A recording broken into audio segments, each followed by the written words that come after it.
Hey everybody, thanks for tuning in to another episode of the Brewnomics interview series at the lounge at the end of the universe. One day we might come up with a shorter name for that, but not today.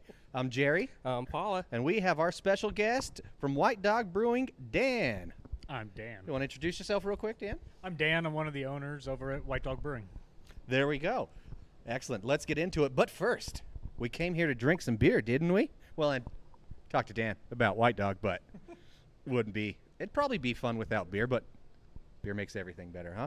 First offering is we got the Blood Orange Hefeweizen. What can you tell us about this beer, Dan?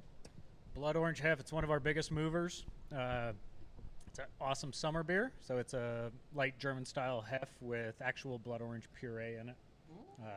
Yep, all natural flavors added. We don't use any kind of fining agents, no artificial flavors, nothing like that. Any of our fruited beers are all actual fruit in them. I appreciate that. Yeah. Because that's not always the case. I love this beer. I've had this beer a lot. It's often inside my fridge. I am a sucker for a good, real blood orange flavor. I love it. It's actually my favorite beer from you guys. Awesome. This and the Oktoberfest. I do. I love Marzens. I love all kinds of German styles. Yeah. So We for sure. had, I don't think it was last year, maybe the year before, but like a contest to find the best Oktoberfest, and you guys won. Awesome. Yeah, That's at great least to hear. according to Brewnomics, anyways. Nice. It's the only one that matters. of Ain't course. that Check easy? it out. It's true. Yeah, I love this beer. It's good. It's a Hefeweizen. It's got that nice wheatness to it, a little bit of fluffiness to it, but not overly, which can happen with Hefeweizen. Sometimes they get too wheaty. But this one does. I like you saying it's good summer beer because it is crisp. It is refreshing. And it's at 5%, so you can drink quite a bit of them. Yeah, huge one in draft for us, especially in the summertime, and then cans. It's one of our most popular too. Makes perfect sense. Shall we? Cheers. Cheers. sir. COVID toast. All right, so what's kind of your background, your history? What did you do before White Dog? So, very random. Prior to this, I was actually a college rifle shooting coach. What? Yeah, so really strange. So me, my wife, my partner Troy, we all actually met on a college rifle team in Fairbanks, Alaska. So rifle shooting is it's an Olympic sport, and it's also a collegiate sport, just like basketball, football, soccer, anything like that. So we all met on the team in Alaska at UAF, University of Alaska Fairbanks, and after shooting in college, I went on to shoot professionally for the U.S. shooting team for a number of years after that. Lived at the Olympic Training Center in Colorado Springs, traveled the world shooting rifle competitions all over the place. And then when I retired from shooting, I went back to take the coaching job at the university there in Alaska. And I was there for 11 years until moving here to Boise to start a brewery. That's awesome. So you're just basically Mark Wahlberg and shooter. Yeah, right? But better, right? Yep. Dude, I'm amazed by that story. Yeah, my whole life has been beer and guns. It's been pretty fun. Not bad. That's American as shit. Yeah, very much. Put that on Very your much. family crest, man. Yeah. God, baby. Hell yeah, I love it. That's badass. How many colleges have competitive rifle shooting teams? So at the back in the 80s, it was actually huge. Started all kind of after World War II. They wanted to train people better. Makes sense. To be better shooters. And then so up until about World War II, there was over 300 colleges throughout the university that had shooting programs. After the 80s, with a lot of the EPA regs with lead and stuff like that, and then some of the other political stuff, it kind of shrunk down.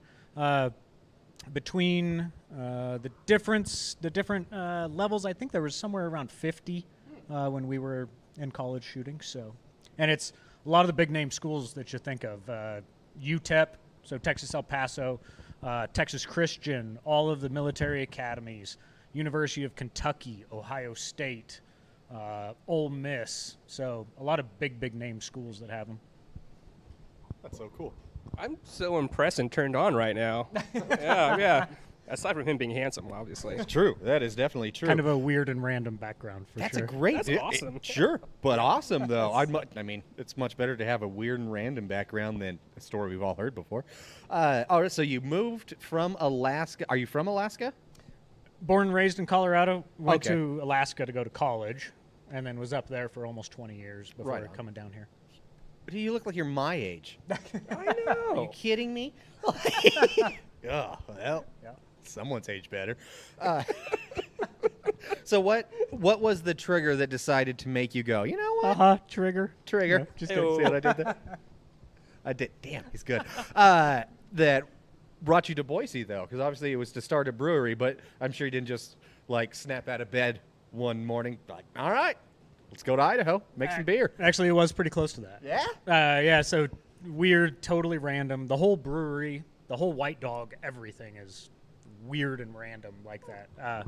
Troy and I's background has always been like that. Just our whole lives have been these weird, random steps. So kind of from the beginning with White Dog, started in Bozeman, Montana. So my two partners, Troy and Joe, they're from Wyoming originally. So Troy ended up in Alaska going to school. Well, don't take that. Go get 2 beers. This man drinks. That's just mean to steal beer. That's true. Troy ended up in Alaska to go to school up there. Joe ended up in Montana in Bozeman. After all of our lives doing their things, Joe was working on a construction project, building out a 100-year-old building in downtown Bozeman, right on Main Street, for a distillery. And they were cutting the building and dividing the building in half. The distillery was going to be on one side. And the distillery owner said, man, this would be really cool if we partnered up with a brewery next door. Joe said, well, me and my brother Troy brew. So 7 or 8 years prior to that, Joe's lady friend JC had gotten them a homebrew kit, just a normal stovetop homebrew kit. They brewed on it once in the garage and then promptly got kicked out of the house. So then they brewed on it once in the garage, once in the house, once in the garage, and then Troy, who comes out of the oil and gas industry, kind of biochem, chemistry, stuff like that, he said, this is nuts. I can't control this like I want to. I can't brew consistent beer, so he bought a commercial pilot system, set it up in the garage, and that's what they brewed on. So after 2 home brews, they went to a commercial pilot system. And they brewed on a pilot system for 7 or 8 years, making a lot of beer for friends, birthdays, weddings, all kinds of stuff. And so fast forward 7 or 8 years, Joe is working the construction project. He calls Troy and says, hey, these guys want to open a brewery. Troy flew up from Texas. They looked at the space, signed a lease, and started construction to open a brewery in Bozeman. That weird and random. Huh. Fast forward 2 years, Troy is taking a cruise over here to Boise. So Joe and JC, so Joe is Troy's brother. JC's his lady friend. Her sister lives here in town, so Joe's in-laws. So Troy's just gonna take a drive over to Boise, say hi to the in-laws, and the growler guy that we buy our growlers from, he says, hey, if you guys ever need a commercial real estate agent in Boise, let me know. That's what my brother-in-law does over there. Troy's like, why the hell would I ever need a commercial real estate agent in Boise? So he drives over here. They park in the parking lot of where we're at. 3 days prior to that, the business that was in there, Grind Modern Burger, had closed. So there's nothing in the space. So they're parked in the parking lot. Jason, the in-law, he says, hey, do you remember Susie or whatever her name was from high school? She used to work in this place. Troy said, well, what was it? He said, well, it used to be a burger place and a brewery. He says, well, no shit. So he goes over and he looks in the windows. All the brew tanks are still in there. Everything's still in there. So this is on Saturday night. So on Sunday, He says, huh. So he calls up Growler guy and he says, hey, what's your brother-in-law's name? I might need a commercial real estate agent. Calls me. I happen to be in New Zealand at the time. So I'm flying back over. When I hit LAX, there's a message on my phone from Troy. And I was like, I haven't talked to Troy in a while. We had always met up all over the country going on hunting trips and getting together to do stuff after college, but always wanted to go into business together, but never knew what to do. So he calls me. I got a message from him, so I call him back in the airport, and he's like, hey, what do you think about moving to Boise and starting a second location? It's like, I don't know. Sounds kind of cool. So he calls on Monday, calls the real estate agent. He tracks down the building owner. Building owner says, I'm leaving for 6 weeks to go to Europe. If you guys want to look at the place, call my office, get the keys. You can have a look in it. So Troy drove back over the next weekend, Skyped me, did a little video walkthrough of the whole place. About a month later, my wife and I flew down to check out Boise, see if we liked it. Her dad actually lives in Emmett. So he spends the winters in Emmett and the summers in Alaska, because that's where she's from. Yeah, weird. Again, weird and random, right? And so we're like, Boise can't be that bad. So we flew down. We went to Bozeman, checked out Bozeman, drove to Boise, looked at Boise, did all the market research and demographics, signed a lease on the building, and about 2 months later, I quit my job and moved to Boise from Alaska. Hell yeah. So 11 months later is when we got open after the construction. So weird, again, weird, completely random, never planned, just sounded like something cool to do. It sounds like everything just fell into place, though, you know? Like, it was most like serendipitous, like, story to have. Like, we're doing this, and it's happening, and now we're doing it. Yeah. That's awesome, man. Yeah, it's, they say a lot of times that, luck is success and opportunity at the right times, and knowing and being able to take advantage of that. And so that was kind of a huge part of it was the right opportunity at the right time, and we were very fortunate. My wife and I both very fortunate in the spot in our careers where we were in our lives to be able to kind of take that chance and make a jump and take advantage of a spot that was already built out that has so much history here in the state. There's a lot of history which in that we'll get into a little bit later, right? And so, it was just a lot of dumb luck and just being willing to take that jump and take a leap into something that a lot of people wouldn't have maybe, but we were just in a good position to be able to do it. And look at you now. Yeah. I love that story. You want to grab that beer? There we go. Oh, he's being a gentleman. Look at that. Time for another beer. After that, man, that's awesome. Okay, so this offering is your Blonde Ale. I absolutely love this label. I like a lot of the labels that kind of, it's got a mix somehow between rustic and pinup.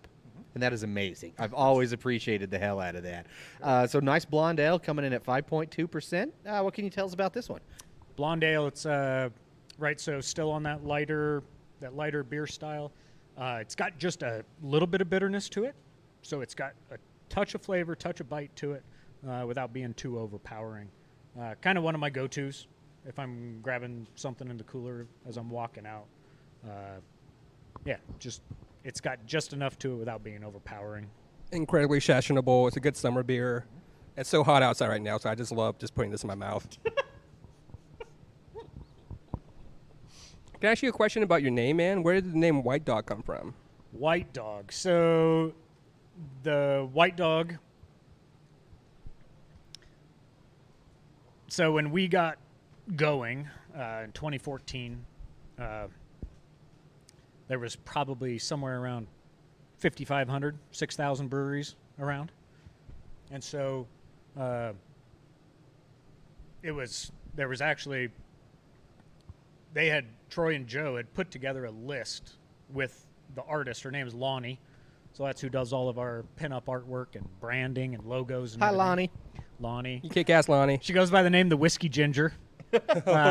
So she's out of Bozeman. That's her trade name. She's a full artist. That's what she does. So they were sitting there, and they had put together a list of like 100 names. And they started running through the patent and trademark office looking because they wanted to trademark the name. and everything was taken. Just, super, super hard to find something. And so they were just go and check it, check it. Nothing. Joe, the brother, he's got a yellow lab. She's kind of a goofy dog. Her name is Cammy. She's a very white yellow lab. And so she came over, jumped up on Joe, and Joe said, "Oh, you're such a pretty little white dog." And they all kind of looked at each other, and they're like, "White dog? Huh." It was open.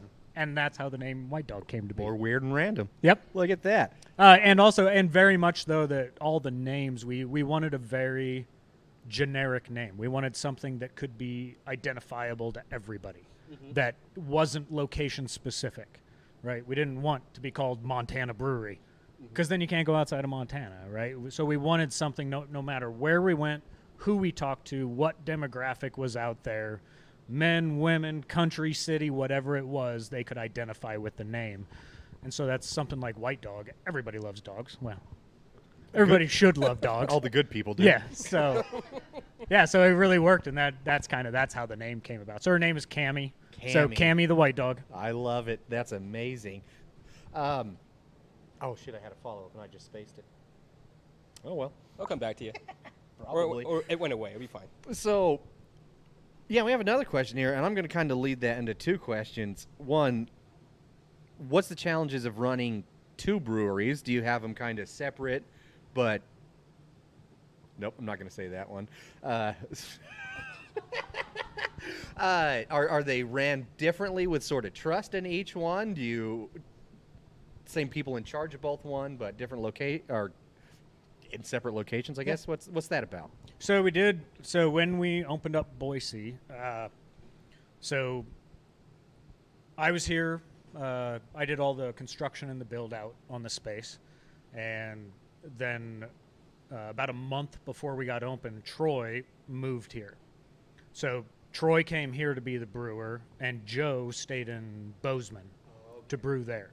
So the two brothers are the brewers, and we really. We like having an owner be the brewer, because then you're not worried about losing your brewer to somebody else. Very true. Which is pretty. You see that a lot, right? All the time. And so it was that was one of the things that we tried to keep. Obviously, you can't keep that forever, and so you're always trying to train up somebody to be there that you can trust and do that. But so at that point, we had the two owners being the two brewers, and so the two locations ran separately. They have different demographics, different markets, different beers, different everything. And we didn't cross anything. So everything that was made in Bozeman stayed in Montana, and everything that was made in Boise stayed in Idaho. Very cool. We sold the Bozeman location. So Boise is 3 times the size of Bozeman. Bozeman was very small, and it's much cheaper to operate in Idaho. Really? Than what it is in Montana. It's over a third cheaper for us to operate here than what it was over there. Wow. Crazy. Just shipping is more expensive, rent's more expensive, power's more expensive, water's more expensive, everything. Is that because it's a little more isolated? Yeah, I think it's just more remote. And Bozeman is like Sun Valley. It's high dollar, it's high rent, everything's expensive in Bozeman now. Fair. So with this one being 3 times the size, we just said, hey, let's put our eggs in the basket there, and let's grow this one. We can make more beer here. So if we want to back into Montana, we can, and we already have that footprint. We already have that following. Is it still White Dog in Montana? Nope. Or are they gonna? So we sold it to the neighbor. We sold it to the distiller. Cool. The guy who started all of this, right? So we sold it to him, and he expanded over into that space. Took out some of the seating, put in a little kitchen so that he can have food. Okay. Increased seating, stuff like that. So now he brews his own beers just for in-house use. So he's got the brewery still in the back, but took over the seating and Cool. a little food. So Is there plans for a second location in Idaho? Because I know you can have 2 tap rooms here, you can. which also is weird to me that you can only have 2 tap rooms here. But I don't make the rules. Maybe. With only 2 locations being allowed, we're always looking. but nothing's settled yet, right? Sure. We're being very careful and very targeted in where that's going to go. We're already downtown, right? So you see some of the other brewers opening up second locations downtown and trying to get downtown in that foot traffic area and stuff. Since we're already down here, we're looking out. You know, do we want to go into Meridian where there's kind of a hole? Do we want to go out into Star that's growing? Would you go out into Caldwell, Cuna? I don't know. I mean, we don't know. We're looking, we're watching. Well, even the Magic Valley out in Twin Falls, they're You've- blowing up so much Yeah, there. going up to Coeur d'Alene. Yeah. You know, who knows? There's all kinds of opportunities, and we get a lot of opportunities that come our way. We're just being very patient in making a final decision on where we do that. Nothing planned yet, though. So after all the weird and random, we're like, make sure the right one's the next move. The next one, I'm sure, will be just as weird and random. We're just waiting for it to come along. It hasn't hit us yet, so yeah. All right, well, we look forward to what the future has to hold. More beer. This is a beer that I have recently been buying the heck out of. However, not the nitro version. So I'm excited to try the difference here. This is the Nitro Vanilla Cream Ale coming in at 6%. So we've got two nitro beers. We've got the Vanilla Cream Ale and the Irish Stout. We always say Troy is kind of a mad scientist. It's kind of funny. He literally has his OChem book sitting on the shelf back there, and he loves diving into the science and the chemistry on everything. And so he figured out a way to do a nitro beer in a can without a widget. So it's a widgetless nitro can. For those that don't know what a widget is a little plastic agitator that you'd put in there and shake up, and it kind of keeps the nitrous going, correct? Yeah, so it's attached to the bottom of the can, and it has when you pop the can, going into all the weird science, the pressure differential pulls through the widget, which goes through a tiny screen which blows all of the CO2 out of solution, which creates that very smooth, creamy nitro mouthfeel and taste. So I love the nerd shit. I think yeah, that's so do you cool. do you want the nerdiness behind nitro? Yeah, we're spill here it out. to educate people about what's going on. So a nitro beer, there is no nitrogen in beer. Okay. Nitrogen is not soluble in water. Okay. So what it is, but at a very small amount, much less than CO2. Sure. So what a nitro beer is essentially it's a half carbonated beer. So if you're going to get the nitro vanilla cream versus the regular vanilla cream on CO2, it's got half the carbonation in it that the regular would. Then when you go through, let's say, a nitro handle at a bar, the nitro handle, little rubber. yeah, so it's got a stem on it, and it's got a screen in there. So they call it a nitro beer because it has a nitrogen blanket on the top, and that's what it's holding, what little CO2 there is in there without over carbonating it. If you were to put head pressure with CO2, it would absorb all that extra CO2, and it would just turn it into another carbonated beer. So it's got a nitrogen pressure head on it, which is just pushing the beer through the system. Once it hits that little screen in there, it blows all that CO2 out of solution. So the nitro bubbles that fall, those are CO2 bubbles. But they're so small that the surface area is less. The bubble is heavier than the liquid, so it falls to the bottom of the glass. In a normal beer, the big CO2 bubbles are big, so they rise in the liquid. So the small CO2 bubbles fall down the side of the glass, go back up the middle, and fall down the side of a glass. So you always put a nitro beer in a pint glass, in a straight-walled glass, so that it falls and comes back up and falls and comes back up. So it's a flat beer is all that it is. You're blowing all it out. CO2 has bitterness. It makes bubbles, so it makes it lighter in your mouth. The mouthfeel gets very light.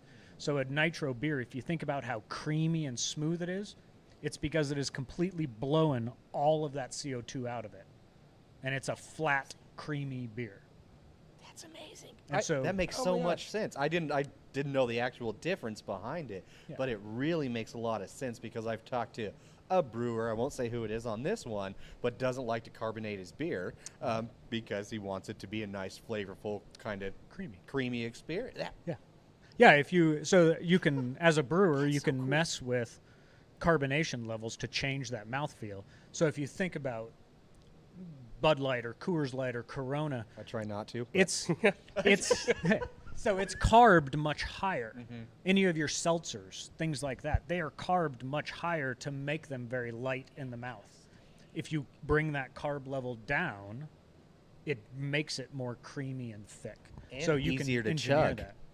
Very much, yeah. Because the then you don't have the carbonation makes it bubbles. hard to do. Yeah, Exactly. absolutely. I think White Dog should do like their own magic school bus for like beer. That's, The way you described that is the way I just saw it. I was like, this is what I want to see right now. Yeah. That was Oh. phenomenal. You get Troy going on all the science. You get to him started on hazies and all kind of the chemistry and the stuff that's going on behind beers. It's Imagine pretty the animation, impressive. just like people drinking, they shrink down to a bus and you just go into the beer.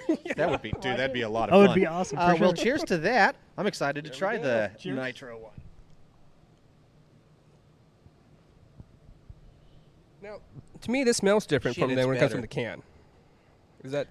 So on the nitros, when you do the next one, when you do the Irish Stout, so on these beers, what you want to do is shake it. Yep. So totally counterintuitive from what you would think with a CO2 beer. Yep. I'll do it for you. I'll do it for you if you want. So you take the nitro cans, you shake it, and that will burst and it'll bring all that CO2 out. Then you pour it and you want to glug it into the glass.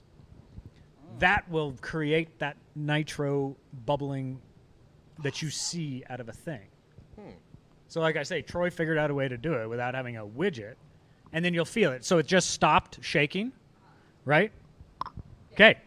Crack it open. Don't ease it open. Just crack it open as quick as you can. God, I wish people could see what was Yep. happening. And then glug it into each of them. And so now if you watch the bubbles, they'll all be doing that little nitro The little swirl dance. thing. For those that can't see this, we're bringing it over. I'll go and get one of these myself and make a little how-to video on this just for White Dog. Yeah. Because that's super cool, and Yep. I think Baller. So now, so this still had some of the CO2 in it. So you still had a little bit of that bite because it didn't get shaken. So okay. when you shake it, no, you're good. No, absolutely. So now now that will have that super creamy, thick, very small bubbled nitro head on it versus a CO2 that has very big fluffy bubbles on it. interesting. Man. Yeah. I love learning about this stuff. That's so cool. I love it. Like, we're always beer, definitely not nerds, enthusiasts. I think we're craft beer enthusiasts just trying to hide our alcoholism, really. But a lot of people come to us and ask questions, in a direction of beer, and we can kind of point them that. But then they'll ask certain questions. They're like, okay, what's the difference between a regular beer and a nitro? And I'm like, Yeah, most people think that it's just nitrogen infused. yes. I had no idea. Like, One's there's on WWE. actually not any. Yeah, right? So that's really cool, and that's a super simplified way to see it. I love the magic school bus thing. We got to make that happen. Yeah. And the nitro beers, they're designed. If you've ever had a cask ale, the old school cask ale with a pump, a beer pump, that is the original nitro beer. You think about the old world styles when they had the cask sitting on the bar top, in old England. A nitro beer is just meant to duplicate what old world beer would have been like, because it would have been relatively flat. They would have put it through the hand pumps, which would have broken everything out, or it was just straight off the cask with the spigot. So a nitro beer, all it is trying to duplicate or replicate what an old world beer would have tasted like straight out of the cask. That's so cool. I love that. Do you like smelling beer? I love smelling beer. I mean, that's a good indicator of the taste, right? Yeah. Ask this guy. I mean, I think in general, I can't imagine, if you were to lose your sense of smell, what that would do to your sense of taste. No, thank you. I don't know. Ask my wife. Does she not have a sense of smell? She has very little smell. No, I Aw. actually know a guy that has legitimately no sense of smell. He cannot smell. He was born that way. So he's an EMT, and the poor guy has to go through the worst stuff because they're like, you can't smell it. We can. Oh, and I've always wondered. I need to have that talk with him and see if we can really, like, what's your taste profile like? Because that's got to be BANANAS bananas. Hey, bro, what's that smell like? That's just mean. It smells so good. So I also was curious because I heard, back to the interview here, about like a future expansion, but within the building, you guys were doing like a kind of a private party room, but then, 2020 happened. What's kind of the idea behind that? What are the plans going forward? How are you utilizing that space? Yep. No, so we've got it, and we were operating it. So in our building, it's really cool. So we've got the brewery, and then next door we have the Gas Lantern Drinking Company, and it's a wine and cocktail bar, so high-end craft cocktails, stuff like that. Next to that, so it used to be Long Drop Hard Cider. Rip. So we took over the Long Drop space when they left, and we turned it into a private space. We call it the boarding room. So kind of a cross between dogs with a boarding house and a fancy and a fancy business boardroom. So we've got the boarding room, and so we do private parties, comedy shows, paint nights, anything that we don't want to, or private events. We won't shut the brewery tasting room to the public. It's just been one of our standards since we opened that if you show up and it's supposed to be open hours, you should be able to walk in the door. So we won't close to the public. Well, we may set aside parts of the tasting room for you and give you a semi-private event, but if the public comes, they should be able to come in. So we took over the boarding room, and that's our private space. So now we can have comedy shows in there that we don't care about the language. Sure. Because we're open to families. We don't really want to have comics in that might not be as sensitive to that. That's fair. Maybe do a podcast there. It'd be a great podcast place, actually, because we got all the tap handles and stuff for you. And then we can do private catered events. Dave with Smoke and Time will do custom menu items for people over there. We've got it tied in, so we've got a 75-inch big screen that business meetings can tie into for PowerPoint presentations, all that kind of stuff. So we had it up and running for several months and was just kind of getting really good traction on it until all of this hit. Then we shut it down. Oh. We're just now looking at how to get it fired back up, how we want to market that. And now maybe better time than ever to do private events over there where people don't want to go out in public and they want to just have them and their core friends. You're welcome to it. Come on in, use the space, and be back out. So yeah. That's awesome. Yeah. Birthday parties, fight club, what have you. Total Fight Club. Total Fight Club. We have you sign a release and an extra insurance waiver. Other than that, you're good to go. Golden. Can't talk about it, though. Yep. Yeah. How do you find out about it, though? Okay, so back to this beer. I was really curious about that. And I'm sad I missed that because I was at White Dog a few times before everything happened. So I'll have to find a reason for that in one way or the other. This beer, the Nitro, the one that we poured, this is your Irish Stout, is that right? Correct, coming at 6.8%. Man, we're going to get drunk on this one, Paula. That's a big one. Yeah. So obviously we got the Nitro aspect of it. I think I've had the regular Irish Stout version, but not the Nitro. So anything extra you want to add about this bad boy? Just two totally different flavor profiles between your Nitro and your CO2 ones. And I love that he chose the Stout and the Cream Ale to Nitro because that seems like the clear winning choice to do on those ones. Yep.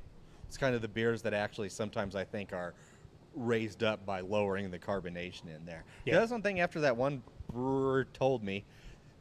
Brewer and brewery gets so much harder to say the more beers you drink. Brewery. About the effect of carbonation on taste, and ever since that I've really thought about it, and I think there's some legitimacy to that. Yeah, and if you think about it, the way because of what happens where it's blowing all that CO2 out, it's blowing all that out. What would it do to an IPA? It would completely blow all of the aroma out of it. Which would be bad. So you don't see nitro IPAs very often because it would just go. I was going to say, on the flip side of that, he also didn't like to heavily carbonate his IPAs. Exactly. And they weren't the best IPAs, but everything else was typically really good. And at the same time, if you tried to blow out and do a nitro lager, nobody likes waking up the next morning after a big party and grabbing a flat can of Budweiser and drinking it, right? That's not good either. So, again, lagers aren't the best choices for nitro. And so it fits a beer style. It is very, people play with it, and people will push boundaries with nitros. But generally, you're going to see cream ales, stouts, porters, stuff like that lends themselves well to being flat. This is a phenomenal beer. I usually try to stay away from stouts when it's, what does my watch say, 94 degrees outside. This would be an exception, though. Maybe the air conditioners finally started to kick in, but it sits pretty light for a stout. Yeah. I think. It's got that nice malted roastiness to it on a stout that I like. But yeah, it does not sit heavy at all. Sometimes, like in the summer, I drink a stout and I'm like, no, it's too damn hot outside. Stout was a bad choice. Not this case. So one of the reasons why we don't enter many beer competitions, GABF, NABA, World Beer Cup, things like that, where they're judged. In those competitions, they judge by style. And so they have a definition of an Irish stout. And it says, in order to be an Irish stout and win a medal in this category, it must follow these guidelines. It must be this color. It must be this ABV. It must have these flavor profiles. Most of our beers don't fit those things. So this beer, the Irish Stout in particular, it is right in between the Irish Stout and the dry Irish Stout category. So we would never win a medal in either of those categories because our beer splits the difference between the two. And that's the way most of our beers are. They push the boundaries without being weird necessarily. And so they're going to be right on the fringe edge of those beer definitions and styles, which is why we don't enter many competitions. We kind of let the customers and we let the public tell us what is a good beer and not, simply because most of our beers don't fit competition guidelines. But most of your beers are pretty damn good. I'm seeing some sediment in here. Can you tell me a little bit about that? Could just be some of the nitro and how it's breaking out. Could be some chill haze or some protein because it's an unfiltered, right? And so depending on kind of what's in there, just as it sits, and then as you blow that out, it's going to condense some of that stuff in there. Oh, right on. I think with your particular beers, I think the best way to describe it, it's just drinkable. It's sessionable. You know, you have one, have another, go for another. Even at 6.8, I could feel myself just like drinking this all of a sudden just be like, oh no. Someone get an Uber. How did I get drunk? All right, so do you guys can in-house or do you have somebody do it for you? Nope. So if you've been into the space, we don't have a lot of room in the back. I've never been in the back, but Ew. as soon as I said it. Yeah. I totally led you up to that one. It's all right. It's all right. So there's not a lot of free space in the brewery area. Actually, when we moved in, we bumped it out and created an extra 8 feet of space in the back. It was very small in Table Rock days. So we bumped that out. So we don't have room for a canning line. So we still do use the mobile canners, and we love them. It's awesome. We don't have to pay for the maintenance on the machine. We don't have to keep the machine. We don't have to update the machine. They kind of roll in. We do big canning runs, and then they roll back out. And we love it. We've got a good partnership with them. They've done great for us. And we'll continue to use them just because we don't have the space for a canning line. That makes sense, and if it's a good cost and good relationship, why would you change that? Mm-hmm. Absolutely. So, you said one of my, I wouldn't say a trigger word for him, but I love Table Rock Brewing. I absolutely did. It was when I was kind of, in my early 20s, really discovering craft beer and how great beer could be. Table Rock they were there for me. It was a solid. I remember they had a red ale, a brown ale that I really liked. You guys still have one of their beers, or two of them on tap, don't you? And I remember the place in between the burger joint, which was good, but, $14 burger, come on now. Without fries? Why didn't you last? They had some of their beer as well, which I think is so cool that even though Table Rock is no longer with us, we still have a few of their beers that we can partake in. So what's kind of how did that happen? Because they're like, that staying power is pretty awesome. You don't usually see a brewery, and I think they went out on their own will. They were just done with it. It wasn't like they went tits up or anything, but they still are present in one way or the other. Yeah, so Table Rock was the original microbrewery in Idaho. So they opened in 1991. They were open for 25 years. So from 1991 to 2014, Table Rock was around. And they were the iconic family restaurant of Boise. If you grew up in Boise, you grew up at Table Rock. Everybody went to Table Rock, right? And because they were that in that first wave of original breweries, so you had them, you had Highlands Hollow, which used to be Harrison Hollow, right? Sockeye.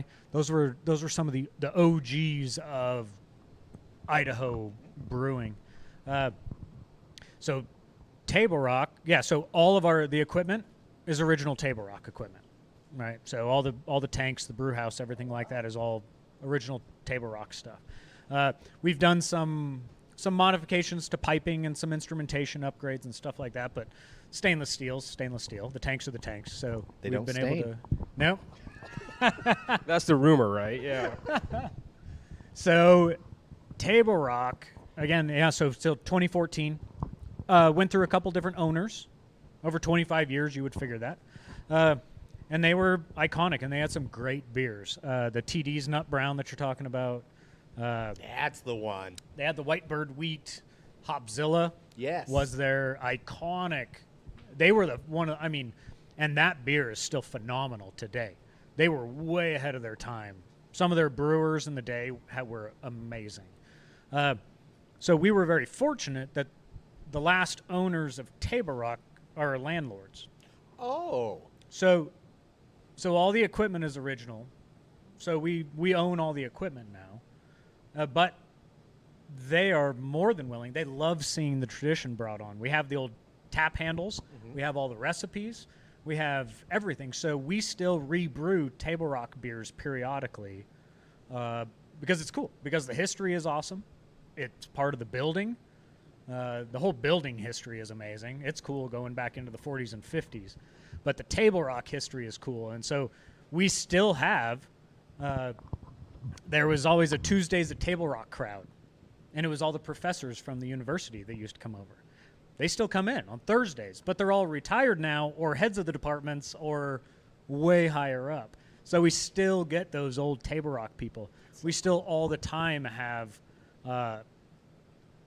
servers or cooks or bus staff or brewers from Table Rock days that still come in and always want to tell us stories and always want to talk about it. And the original brewer, his daughter still comes and still comes in periodically.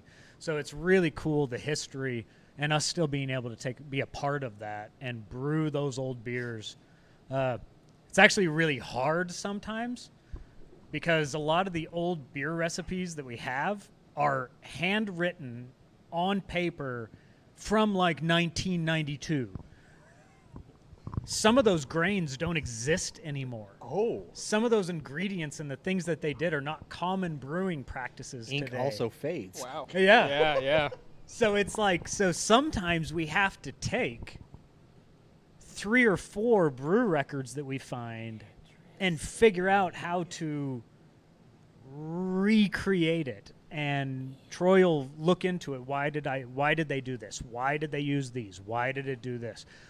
This grain doesn't even exist anymore. They don't make it. Why did they use it? What was the characteristics? How can we get back to that using modern brewing techniques and modern ingredients?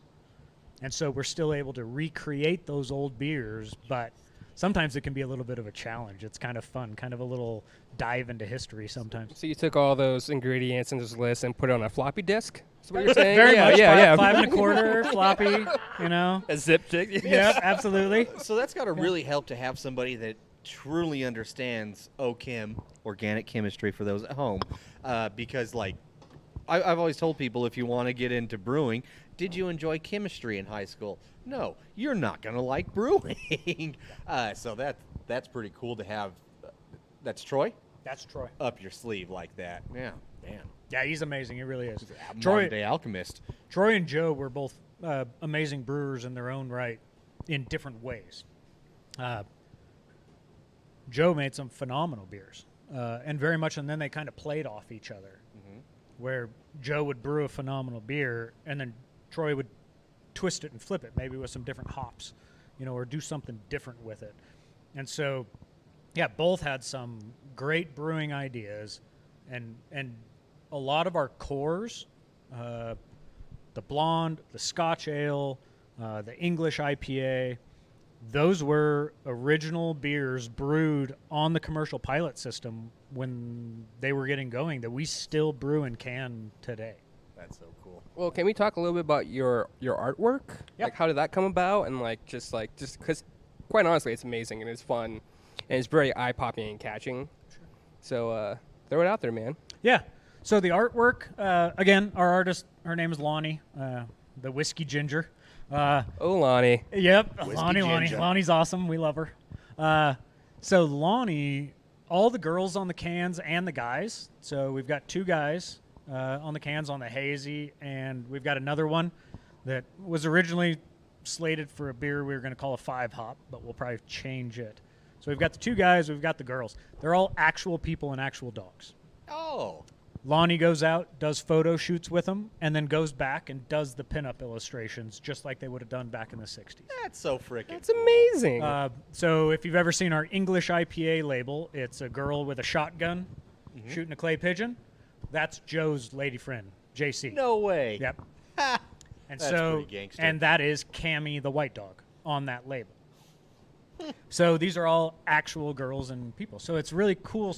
If you go to the website on whitedogbrewing.com, you can actually go and look at the stories behind the girls and the dogs. That's amazing. And Lonnie does little interviews, so she'll ask the girls and the dogs questions. Yeah, so it's pretty funny.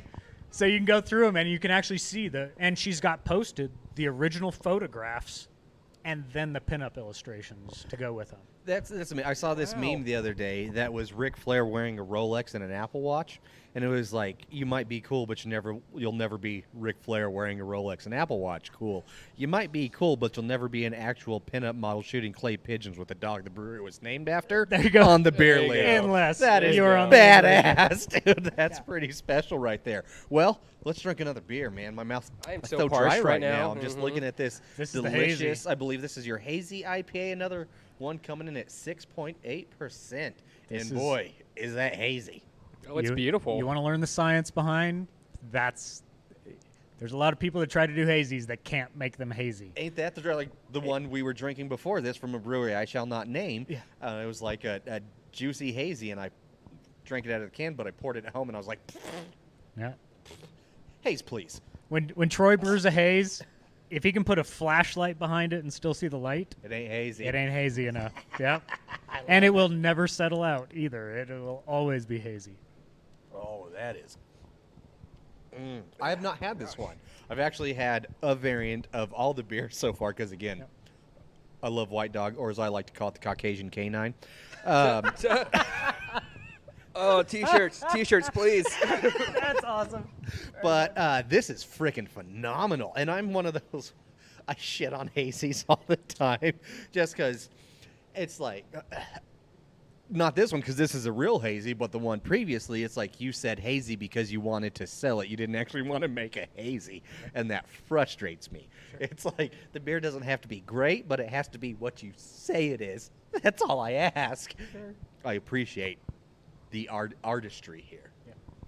Yeah, it's really interesting. When the hazies first started coming about here in this area, right? So they started out on the East Coast, and then as they kind of moved across, Troy really took an interest in them because of the chemistry and the science that's going on. And so anytime we do a new beer, he goes into this 2-week history dive into it, and he'll go into where did they come from? What was the original iterations of them? What were the original recipes? So if it was a Czech beer, why? What was the water like in that area? What hops did they have? What grains did they have? Why was that beer made that way? So we looked at, hazies and what made them hazy. People said, oh, it's just an unfiltered IPA. Well, no. All hazies are unfiltered, but not all unfiltered beers are hazies, right? And so you've really got to understand the chemistry behind what's going on.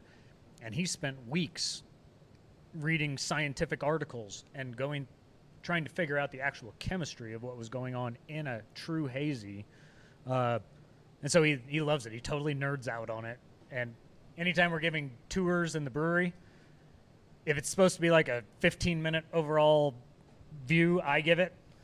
If it's supposed to be a 2-hour homebrew club that wants to know the history and the science, Troy gives it, right? And so he loves going into this stuff and really diving into what is each of the beer styles and what makes a hazy and how to do that. So it's super interesting. Yeah, it's fun. This is our number one seller in the tap room, 2-1 over everything else. It's crazy. Oh, people love their hazies. They do. I think it has the best mouthfeel overall of just all the beers we had so far.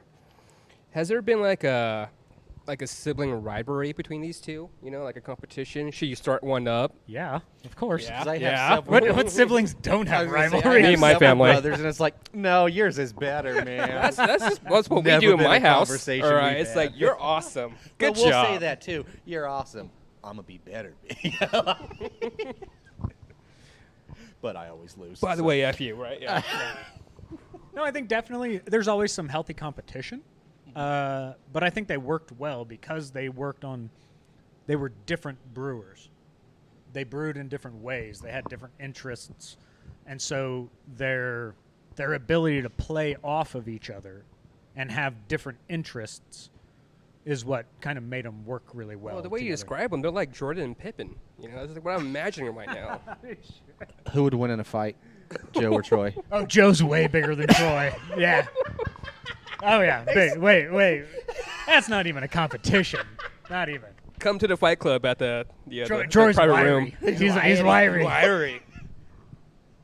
Oh, that's awesome, man. This is a good beer. So you brought them up earlier. I want to circle back to it because I think they're phenomenal. I want to know a little bit about your relationship with Smokin' Thyme. Thyme, T-H-Y-M-E.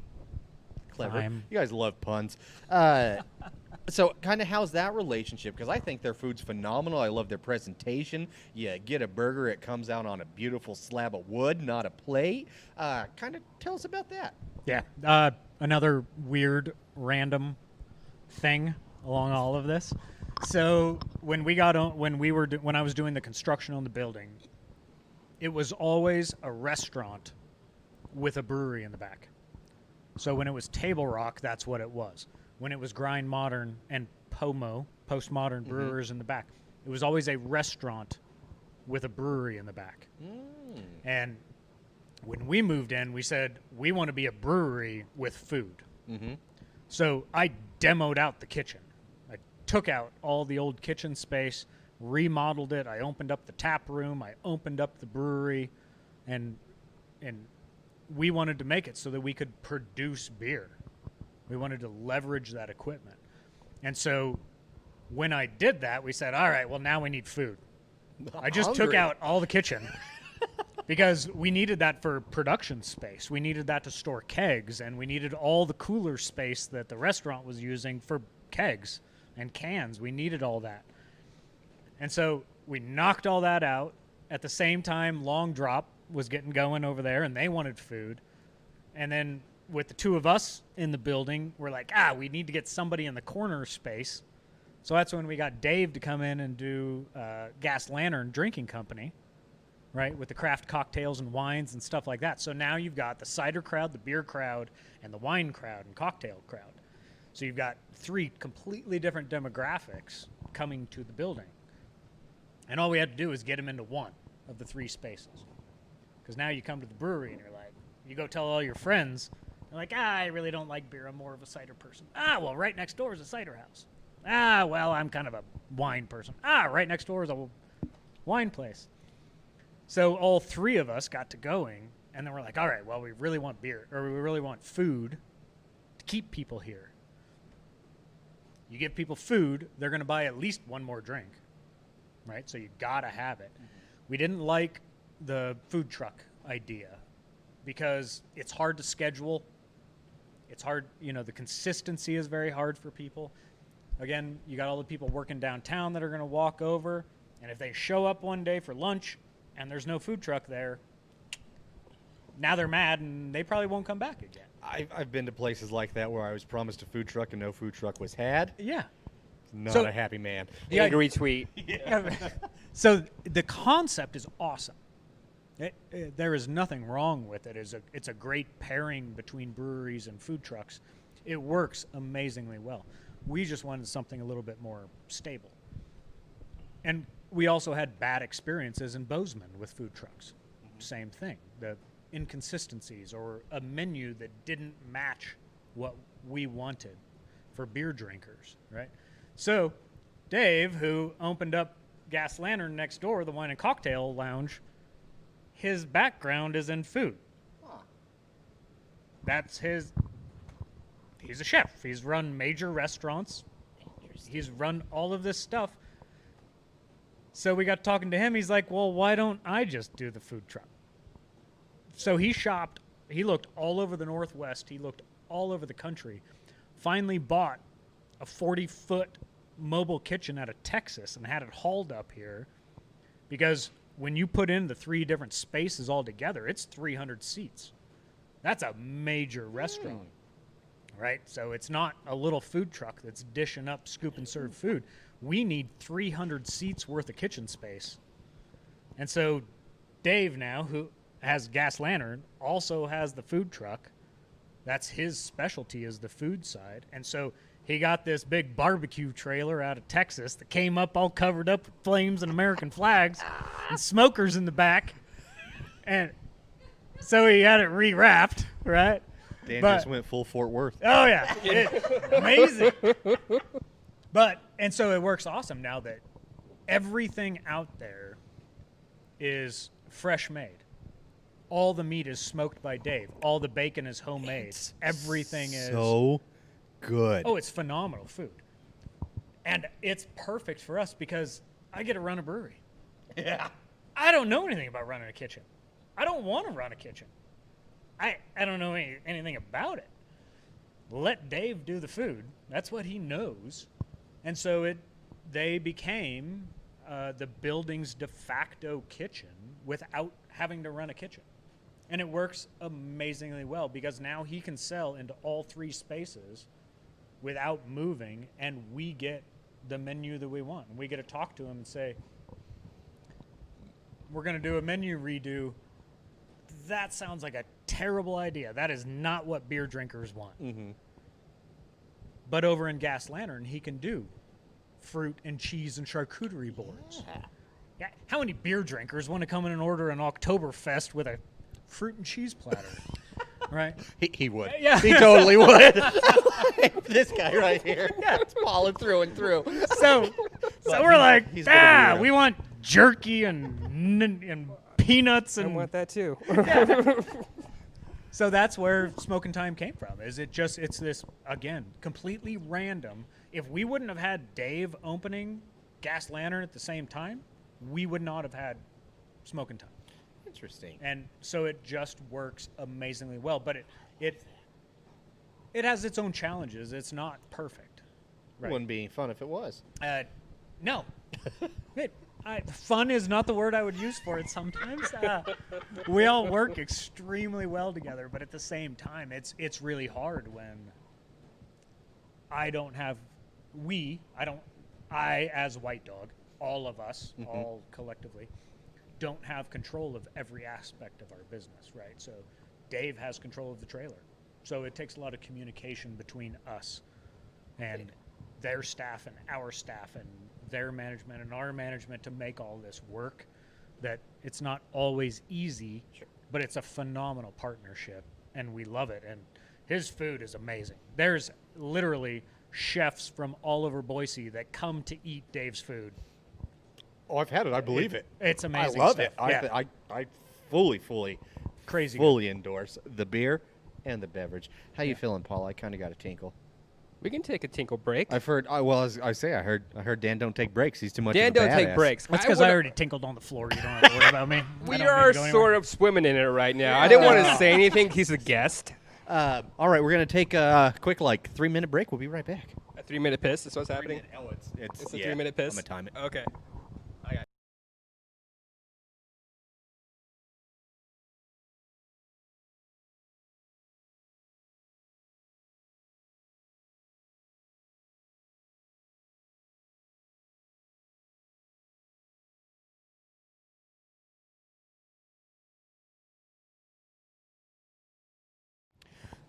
All right, let's get some plugs out of the way real quick while we're here. A shout out to our friends at the Lounge of the End of the Universe. Make sure you come say hi to these guys. And especially right now, if you still don't want to leave your home, you can still get beer and you can get a fresh growler delivered straight to your door. That's right. Order beer, don't put on pants. Love it. So make sure you go to loungeboise.com/shop. Cool thing, you use Brewnomics as a code, you get $5 off your growler fill. They also do Boise Beer Buddy cards here as well, so you can come and get your Boise Beer Buddy card as well. Let's see how many more times I can say as well during this plug, huh? I'm counting. Also, please support these guys. They have done a great more than thing. that. Not just for us, but also for a lot of entertainers around here, rather it be musicians, stand-up, different variety of artists. It'd really help if you go to patreon.com/loungeboise. Show these guys some love. We got open mic night Wednesday at the lounge. Sign-up start at 7 p.m. Laffles, Chucks, and Yucks start at 8 p.m. And then, of course, we got Thump TV coming to the lounge Friday, August the 14th. Get your tickets, loungeboise.com/tickets. It's going to get thumping. Thump. I thought that said Trump TV when I looked at it. Sorry. That. Oh, nice. Mm-hmm. Just. Yeah. You would not believe how many times, I have heard that word. Trump TV. There you go. Yes. There you go. That's good. It's good. Entertaining. That's good. It'll make a conversation. Who knows how it's going to go? Hey, look, beer. Back to why we're here. Beer.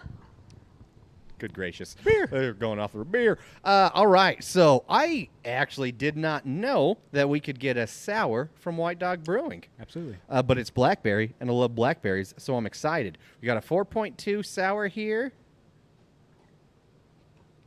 Now you're in charge. Absolutely. Heck yeah. It's a super crisp, clean sour. It's like adult lemonade. If it's hot out, it's an awesome beer. I love sour stuff. I like Warheads, Sour Patch Kids. I love it. So I love sours. The Brett sours, they've got that Brett funk to them. But the kettle soured, that's what this is. It's kettle soured. It's a lot clean. It's a clean, crisp sour. I'm a bigger fan of the kettle sours just personally. But yeah, so it's a tart one. But yeah, if you like sours and you want something kind of lemonade-y on a nice hot day, it's an awesome option.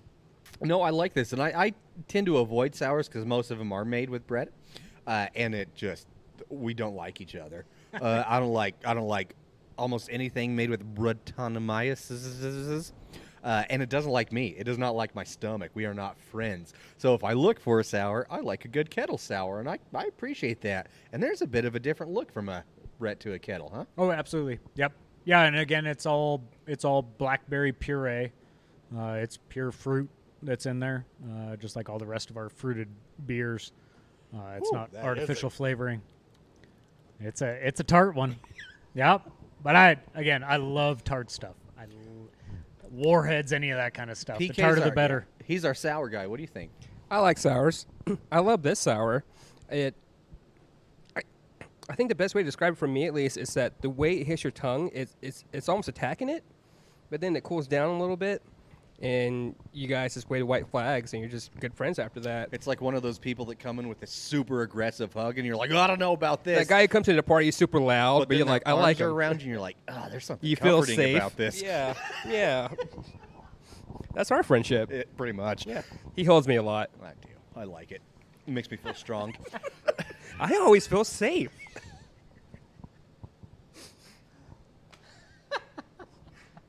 It's the beard and the muscles. Makes everybody feel I have one of those That's okay. things. Okay. We're going to ask a few more questions, but before we do, I'm going to throw some rapid-fire questions at you. So this is essentially just a series of questions that I'm going to fire at you rapidly. Is that what rapid fire questions are? Just say the first thing that comes to your mind. It's up to you. Blue. All right. So I 42. guess that answers good the, answer. what is your favorite color? All right. Would you rather have a big party or small gathering? Small gathering. Phone call or text? Text. Okay. This is more of a personality question. Cups in the cupboard, right side up or upside down? Always right side down.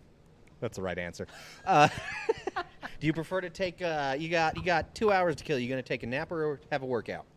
Total workout. All right. It looks like it. Well, I don't work out, but I'd be outside doing something, Look at them not guns. napping. Come on now. Do you have a preferred streaming service? Both video and audio. No. Perfect. Marvel or DC? Ooh, that's rough. I don't care. I like both because I have a giant comic book collection from when I was younger. I love you. Knew I I'd love you like so much. That's the right answer we've been looking Man. for. Android or Apple? Apple all the way. All right. Cornhole or ladder ball? I'd go with cornhole on that Yeah? one. We're just getting ready to start a cornhole league, actually. Oh, that's right. I heard about that. Indoor, we've got a cornhole. giant space. We can keep everybody spread out, so we're going to do a cornhole league inside. Look forward to that, y'all. Board games or video games? Board games all the way. Oh, really?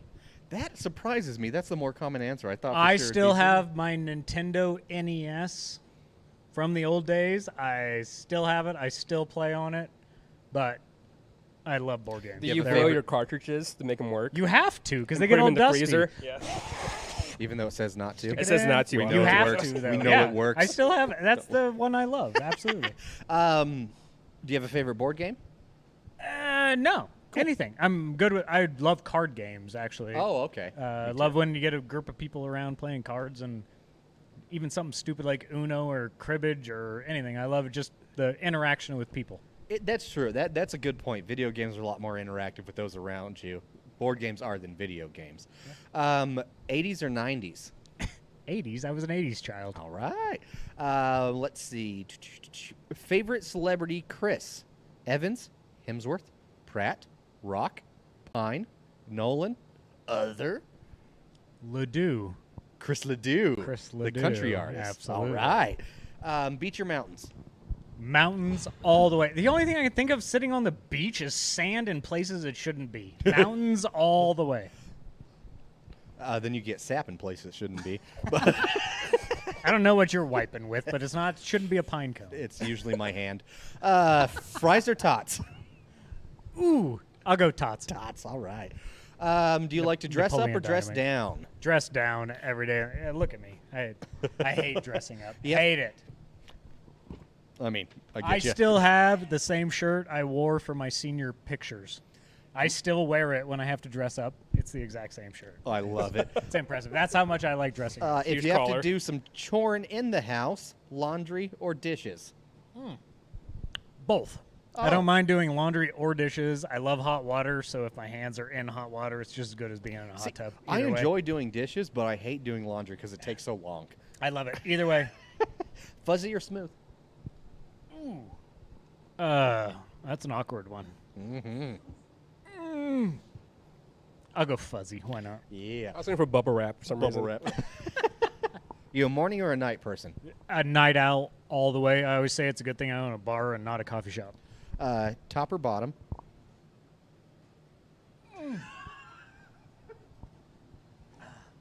I'll have to go top because I said mountains, not beaches. How's that? And last but not least, ninjas or pirates? Ooh. I like ninjas because they're sneaky, but pirates because they're so boisterous. So either way, I'm good. You're a ninja pirate. Arr. You're a ninja pirate, sir. There you go. That's all I got. Could you have a sneaky pirate? I don't know. Probably a sneaky not. pirate. There you go. Maybe. Maybe. Well, there was that Assassin's Creed. Oh, That's a sneaky pirate. So that's a pretty sneaky pirate. Good call. Good call. All right. Terrible movie. Yeah, oh my Good gosh. video game. Though. Good video Great game, video though. game. Great All right. video game. Your turn, Paul. I'm tired of talking. You were talking a lot. I'm very impressed by that. Now, may I ask you, what is your favorite White Dog beer? Ooh, totally depends on my mood, the time of day, and what I'm eating. I always, that's like the highest pressure moment of me is at the end of the day, get done, come out of the back of the brewery, and go up to pour a beer off the tap towers. Because, everybody's looking and they're like, oh, what's Choosing the your White favorite Dog kid. guy going to pour? They're like, what's he going to drink? What's he gonna Yeah, so it is. It's like such high pressure, but it totally depends. There's, depending on what I'm eating, if I'm going to eat a big burger or something, it's going to be like the Scotch or the Stout. If it's hot out, the river beer or lager, that's a go-to.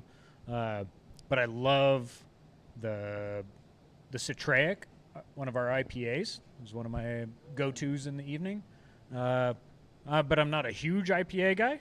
I just like that one. But I love the mid-range ambers, Marzens. That's my favorite style, somewhere in there. So the Oktoberfest amber. If I'm going to pick one, it would be somewhere in that area. And my wife's name is Amber, so I have to go with that. That's the sweetest thing I've heard all day. That's adorable. Well done, sir. No, Well I'm, done. I'm looking forward to the turn of the season here. I love Marzens and Oktoberfest beers. What about your favorite non-White Dog beer?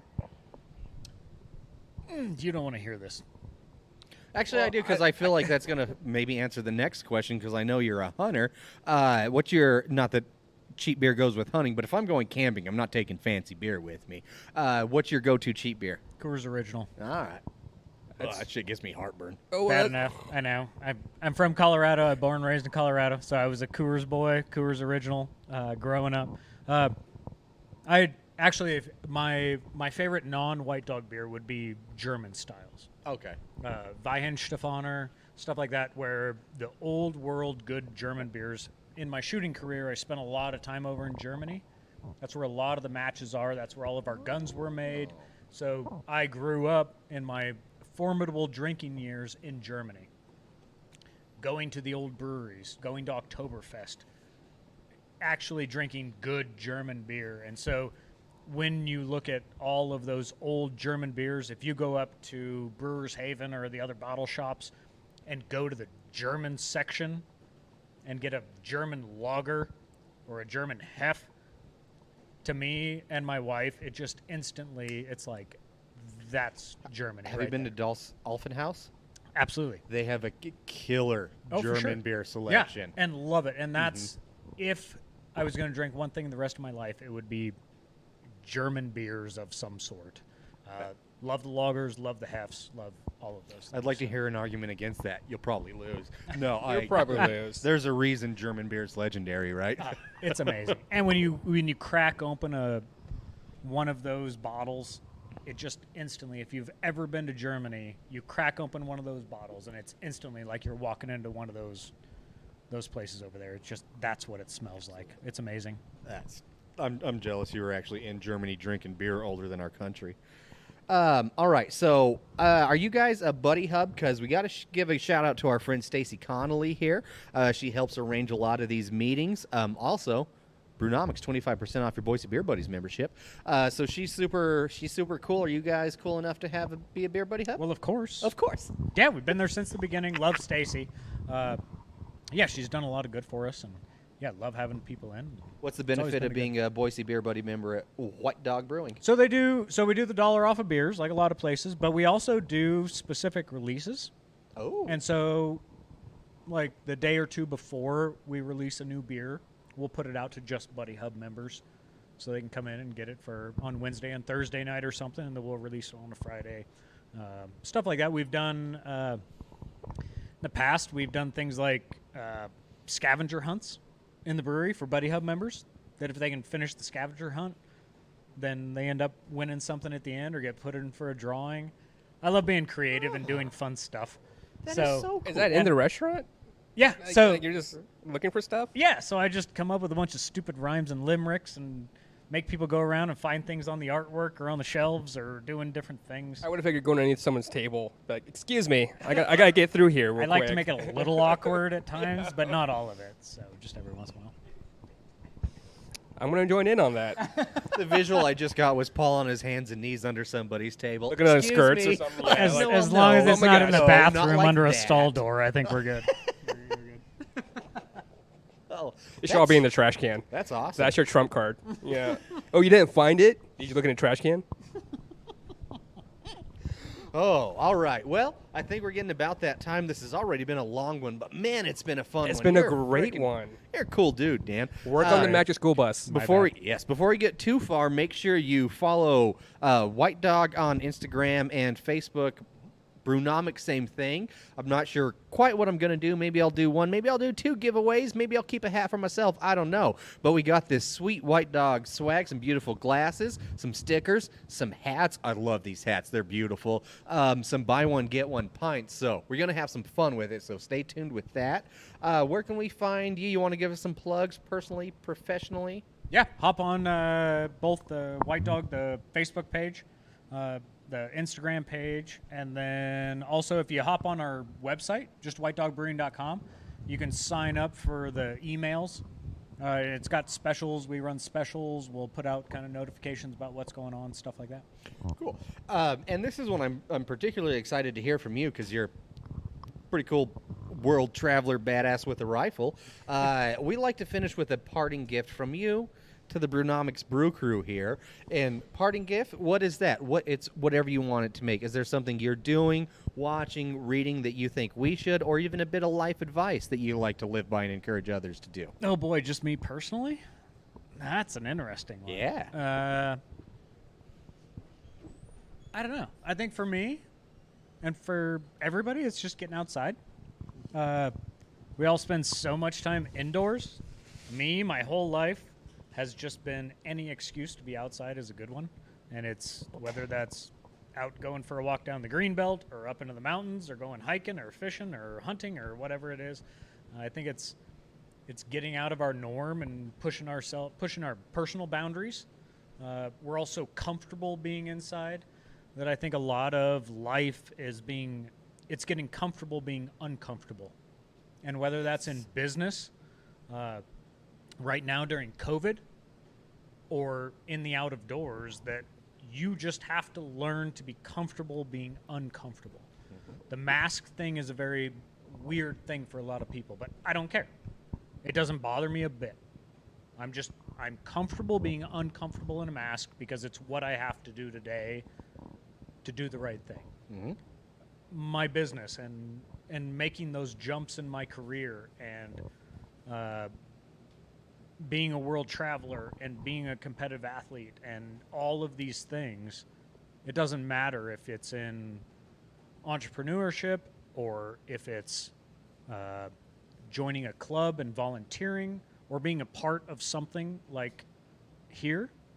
It's push yourself, go outside of that boundary and be comfortable being uncomfortable. And that's what so many people aren't today because we're so much in our own bubbles with social media and with technology and all of these things. Is get rid of that stuff, push yourself, be willing to have challenging conversations, be willing to go out and talk to other people, be willing to go into places that you don't want to go to learn more about yourself and really challenge your own beliefs and really learn about who you are.